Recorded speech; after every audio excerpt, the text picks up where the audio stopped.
All right. Welcome, welcome, welcome. It is another fight card. We are looking at another great card of fights. And I am trying to find something. Hold on one second. Don't go away, okay? There we go. There I am. I was looking for me, but I couldn't find me. Welcome back to Knuckle Sandwich, you guys. We have a great fight card lined up for you. And I'm just going to go over the main event card, and then we can talk about the post fight after our after the fights tomorrow. I will cover like all of the fights, okay? But today I just want to give you a brief preview before we begin our Friday evening. Let's see what we have here. I've got, I'm going to start from the bottom top to the top as always. We have Alexandre Pantoja at flyweight versus Askarov. Now, I've seen both of these guys fight before, and they are both really, really good fighters. My money is on Alexandre Pantoja. He was actually going to be a backup for the Benavidas Figueiredo fight, because in case there was a weight mix-up or Figueiredo didn't pass his, his test, his COVID test, because he did have an issue last time, and so he was the backup. So he was, if one of those guys, either one of those Benavides or Figueiredo fell out, then Pantoja would have stepped in there. But he's fighting Askarov, and both of these guys are game fighters, very aggressive and very strategic. Pantoja is an animal on the ground. His jiu-jitsu is really amazing. You don't want to go to the ground with Pantoja, because he's really good at submissions, and he's good at keeping you down on the ground. It's hard to get up once he gets you down. But on the feet, he's not a bad striker either. He moves very well, but that's not his strong suit. His strong suit is on the ground and doing some, not so much grappling, but more jiu-jitsu. So he's looking for submissions at every turn, okay? Great fighter. I really like his style. Askarov, he is another really good fighter as well. He's more of a stand-up fighter. He's a really good striker, and he's got a chin made of steel. This dude can take out punishment, but he can dole it out as well. He's a really tough fighter. But needless to say, my money is going to be on Pantoja, because I think it's going to be submission. Okay. I don't know which round, but I think it's going to be a submission. I would say probably round 3. All right. And next up we have Ariane Lipsky versus Luana Carolina. And I have not seen Luana fight before, so I don't know much about her. This is the women's flyweight bout, and but it should be a really, really good fight. They both, I think the fights that they chose for Fight Island was the people that they matched up stylistically. There's a reason for that. I don't think they just said, well, let's get this person to fight this person, because Fight Island, and they've got the whole world looking at these fights that are interested in sports, especially combat sports. And so I think that they chose people that were going to be aggressive, that were going to, confront each other and do battle. And I think with Lipsky and Carolina, that's exactly the case. I think there's going to be a lot of punches thrown, and I think it's going to be a really great fight. All right, let's move on to the next fight. We got Mark Diakase versus Rafael Fiziev. And this is a lightweight bout. Now, Rafael, I think I've seen him before, but I can't remember, so I can't comment too much on his skill levels and his fight IQ. However, Mark Diakase, I can comment on. I've seen his fight. He started off really strong in the UFC, and he was beating some really good guys. And then for some reason, he kind of went on this little skid, and he had to get right. I think he went to a sports psychologist and got some things worked out in his head as far as how to handle pressure and and dealing with losses and so forth, because he's kind of a cocky dude, and which is good. That's good. He's got a great personality, fun guy to listen to and fun guy to watch. But but during that skit, I think he had to really go in there and fix some things in his game, especially his mental game. And boy, did he! He came out and he was like a new fighter. He wasn't so cocky. He was more about focusing on what he was supposed to do, as opposed to showboating and things like that. And when he got serious and when he got focused, it was a laser-like focus that was just truly inspiring. If for fighters that have lost and then come back and then start to really shine. And that's where he's at right now. He's really starting to shine. I think he's won 2 or 3 of his last fights. And so I think Rafael is going to be in a little bit of trouble, but my money is going to be on Mr. Dicasey. I think he's going to get it done probably in the second round via TKO or knockout. All right, let's see what else we have here. And then we've got Jack Hermansson and Kelvin Gastelum for the middleweight bout. Now, Kelvin Gastelum is one of my favorite fighters. He's had some issues, though. He's had weight issues. He's missed weight on fights before. He's won some really big fights, and he's lost some really big fights, close fights. He had a fight with Adesanya that was a knockdown, drag-out fight, probably one of the toughest fights that Israel Adesanya has had. But in the end, Adesanya came up strong and had a better gas tank, and then really started to punish Gastelum in the last rounds, and he won that fight. So Gastelum, but he's had some issues, and he said he had to go back to square one on a couple of his recent interviews. He had to go back to square one, get things right. He also went to a sports psychologist and started working on his mental capacities and strengthening those, because that's just as important, if not more important, than your physical skill set. If your fight IQ is on target, and you can manage that, especially during pressure times, even if you're losing, and you can manage that, it's always a good thing. So I kind of rate that higher as far as importance than the actual physicality of fighting. If your mind is right there, you can do a lot more, because you can pull on your tools when you need them. And Gastelum said he's done that. He said he's good. He's feeling good. He made weight. In fact, everybody on the card made weight today. So that's always a good thing. Nobody missed weight. It's a great thing. Now, Jack Hermansson, he's won some big fights in recently, and he's a tough dude too. He's big.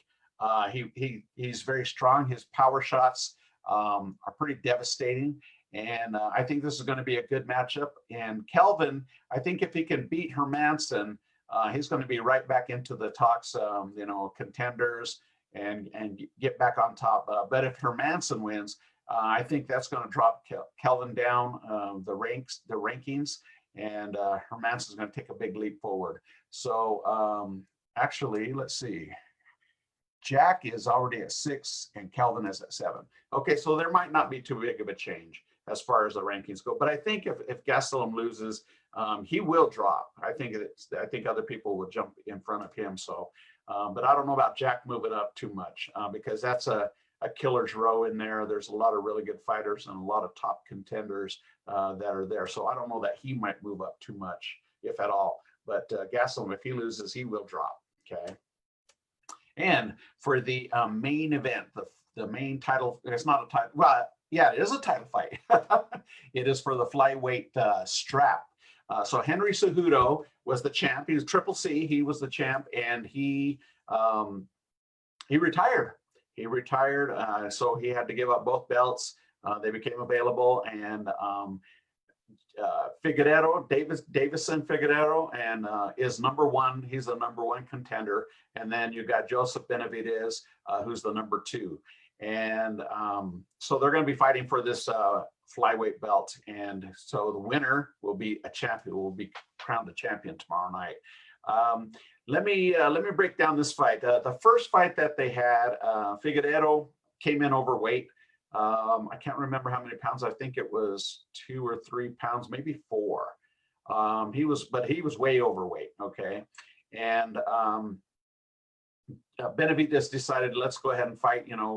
Let's do this fight. So they did the fight, and the fight was pretty exciting. There was a lot of technical scrambles. There was some great